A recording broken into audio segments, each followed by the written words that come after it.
A man checks into a hotel under a false name. He carries no luggage, speaks little, and insists on keeping his room in complete darkness. Days later, he's found brutally murdered, beaten, stabbed, and strangled. No fingerprints, no witnesses, no suspects. What happened in room 1046, and why has this case baffled investigators for nearly a century? This is the chilling true mystery of Roland T, Owen, or whoever he really was.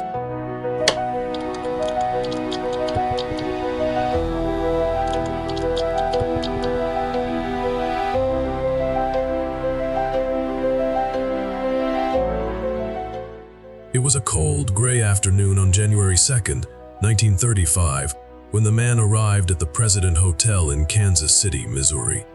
The air was heavy with the promise of snow, and the streets outside bustled with the uneasy energy of a city caught between the holidays and the bleakness of winter. He stepped into the lobby with an air of quiet purpose, his polished shoes clicking softly against the marble floor. The name he gave was Roland T. Owen, though something about the way he said it, too deliberate, too rehearsed, suggested it was not his own. He was a striking figure, well-dressed in a tailored suit that seemed slightly out of place for the season, as if he had stepped out of another time. His dark hair was neatly combed, but a faint scar traced its way across his scalp, visible only when the light caught it just so. His left ear was misshapen, a cauliflower deformity that hinted at a past filled with violence or misfortune. Yet it was his eyes that unsettled the clerk the most.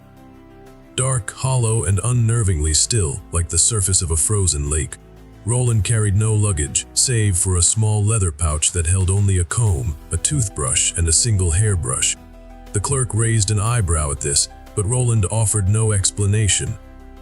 Instead, he requested an interior room, specifically 1046, his voice low and insistent.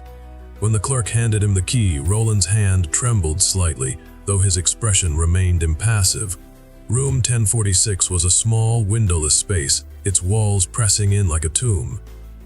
Roland entered and immediately removed the lamp from the bedside table, plunging the room into near-total darkness.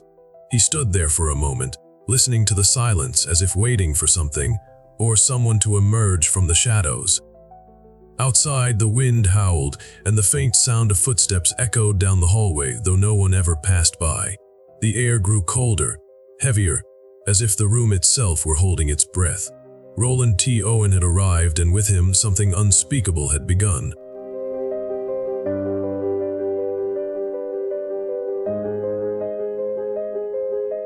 The days following Roland's arrival at the President Hotel were marked by an unsettling quiet that seemed to seep into the very walls of room 1046.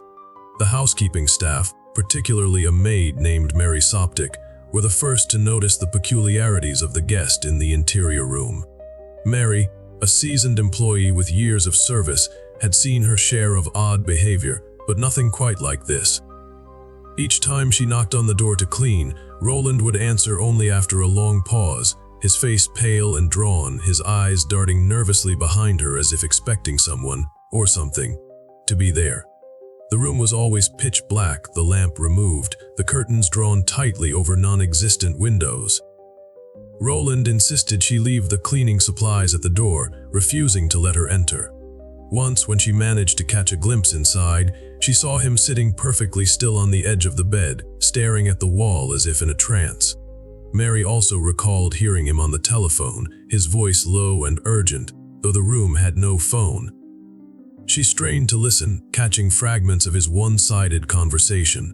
"No, Don, I don't want to eat. I just had breakfast," he muttered repeatedly, his tone growing more agitated with each repetition. Yet when she mentioned this to the front desk, they confirmed that no phone calls had been placed from room 1046.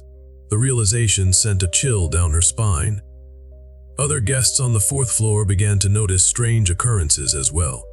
A man staying in room 1048 reported hearing loud, heated arguments emanating from Roland's room late one night. The voices were distinct, a man's deep, gruff tone and a woman's sharp, pleading voice.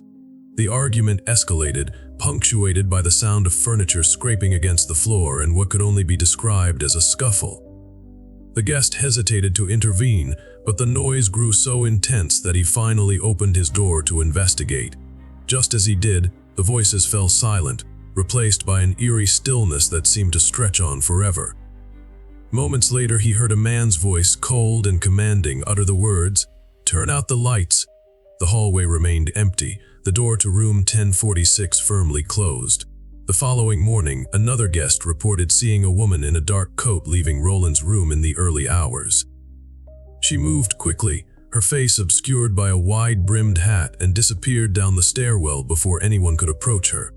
When questioned, Roland denied having any visitors, his demeanor growing increasingly erratic. He began pacing the hallway at odd hours, muttering to himself, his hands trembling as he clutched the small hairbrush he carried everywhere. By the third day, the atmosphere around room 1046 had become unbearable. The air felt heavier and colder, as if the darkness within the room were spreading into the hallway. Guests began requesting to change rooms, citing an inexplicable sense of dread. The staff, too, grew wary, exchanging uneasy glances whenever they passed the door. Whatever was happening in room 1046, it was clear that Roland Owen was not alone, and whatever shared the space with him was far from human.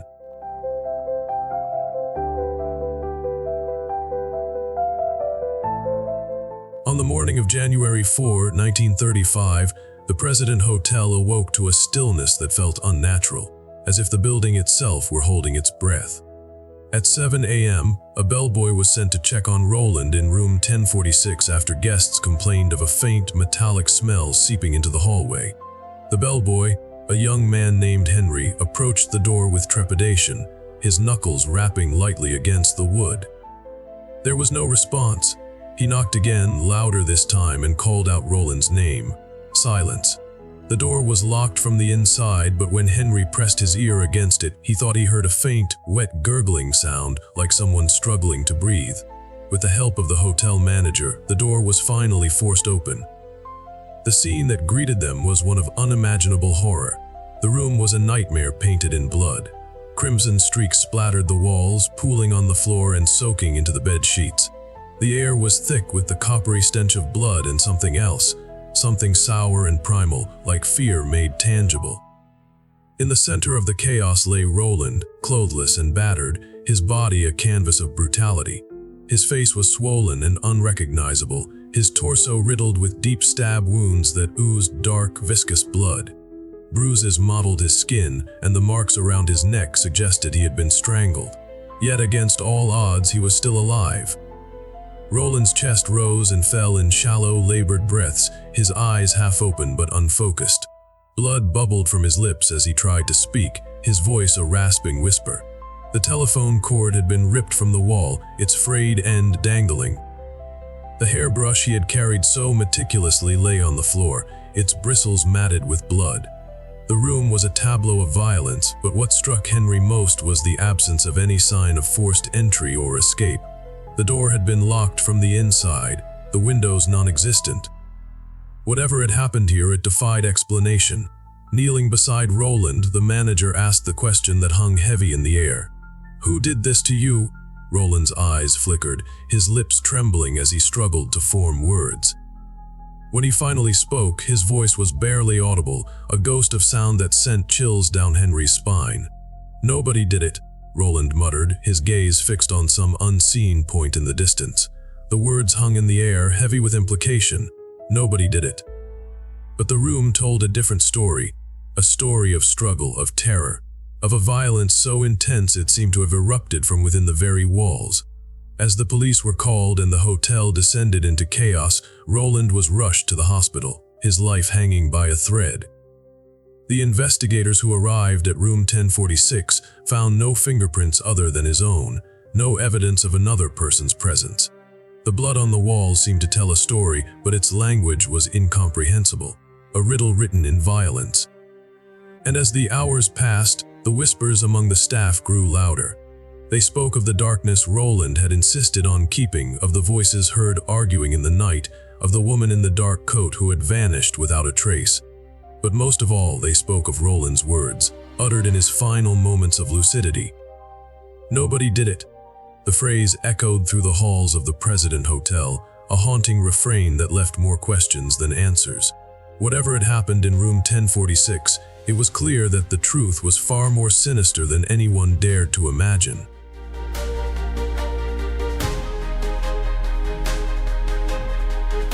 The investigation into the attack on Roland T. Owen began with a sense of urgency, but it quickly unraveled into a labyrinth of unanswered questions and bizarre clues.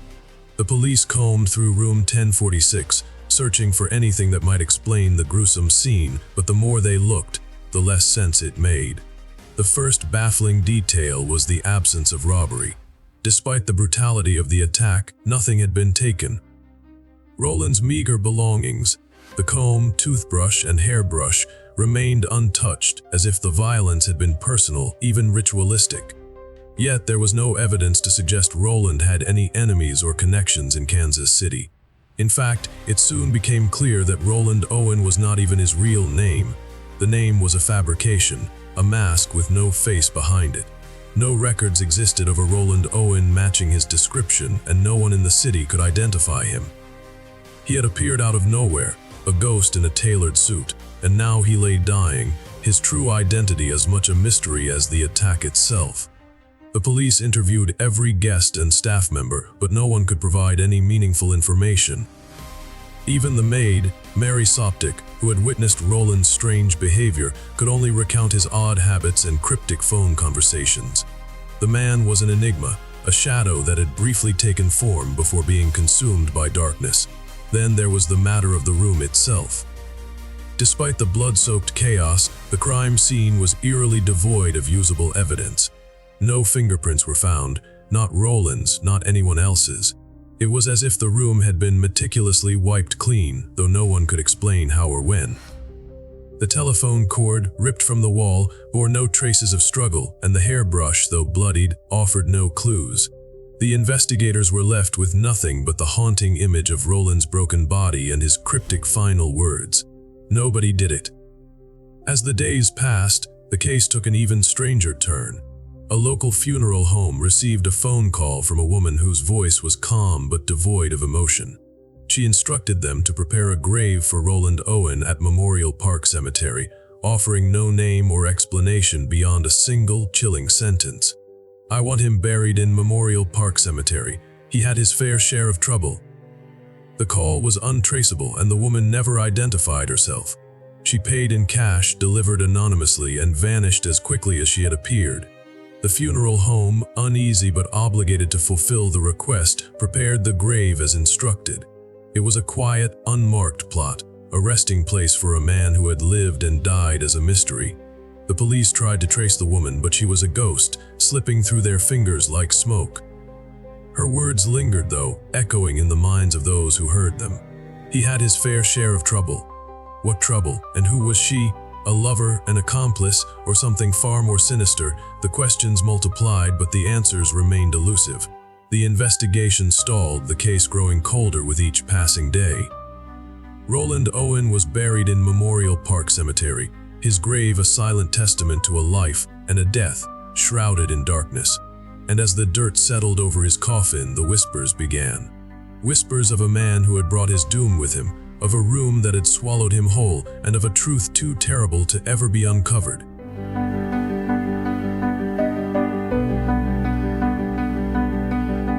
Theories about who, or what, killed Roland Owen began to circulate almost immediately, each more unsettling than the last. The police had no leads, no suspects, and no motive, leaving the public to fill in the gaps with speculation that ranged from the plausible to the downright macabre. The most persistent theory centered on the mysterious Don that Roland had mentioned in his hushed phone calls. Some believed Don was an underworld crime boss, a figure shrouded in shadow who had sent his enforcers to silence Roland for reasons unknown. Others speculated that Don was a jealous lover, a man driven to madness by betrayal. The idea of a lover's revenge gained traction when witnesses recalled the heated argument overheard in room 1046, the woman's voice pleading, the man's voice cold and unyielding. Could Don have been the man in that argument, exacting a brutal punishment for some perceived wrong? The truth remained buried, much like Roland himself. Another theory pointed to a gangland hit. The sheer brutality of Roland's injuries suggested a level of violence that went beyond personal vendettas. His body bore the marks of a professional beating, strangulation, stabbing, and blunt force trauma, all executed with a precision that hinted at experience. Some theorized that Roland had ties to organized crime, perhaps as an informant or a rival, and that his death was a message to others who might cross the wrong people. The fact that nothing was stolen only added weight to this theory. The attack wasn't about material gain, but about sending a chilling warning. Yet, if Roland was involved in the criminal underworld, no one could say for certain. He had arrived in Kansas City as a ghost, and he left as one as well. The presence of a woman's voice in Roland's room fueled speculation of a secret love triangle. The mysterious woman in the dark coat, seen leaving the hotel in the early hours, became a focal point of this theory. Was she a scorned lover, driven to violence by jealousy or heartbreak? The anonymous phone call to the funeral home only deepened the mystery. The woman's words, "He had his fair share of trouble," suggested a personal connection, perhaps even guilt. Had she orchestrated Roland's death, or was she merely a witness to his downfall? Her identity, like so much else in this case, remained a haunting enigma. The most far-fetched theory, yet one that refused to die, was that Roland was involved in government espionage. His false identity, the scar on his scalp, and his cauliflower ear hinted at a past filled with violence and secrecy. Some speculated that he had been a boxer or a military operative, his injuries the marks of a life lived on the edge. Could he have been a spy, a double agent caught in a web of betrayal? The meticulous cleaning of the crime scene, the lack of fingerprints, and the absence of any usable evidence all pointed to a level of professionalism that went beyond ordinary criminals. If Roland was a spy, his death might have been the work of a rival agency, a silent war fought in the shadows of a Kansas City hotel. As the theories multiplied, the truth seemed to slip further away. Each possibility raised more questions than answers, and the case of Roland T. Owen became a cautionary tale, a reminder of how little we truly know about the people who pass through our lives. Was he a victim of love, of crime, of espionage, or something else entirely? The only certainty was that Roland had carried his secrets to the grave, and with them, the key to unlocking the mystery of room 1046. The whispers continued, though, echoing through the halls of the President Hotel and the streets of Kansas City, a chilling reminder that some stories are never meant to be solved.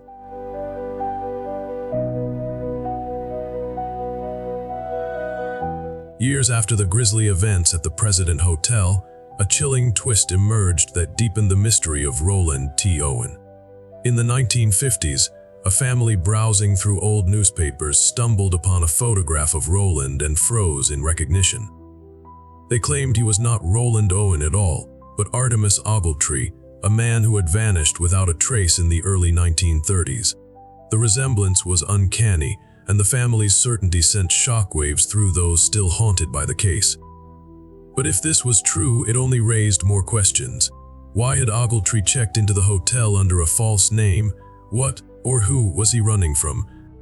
The name Don resurfaced in speculation, now more enigmatic than ever.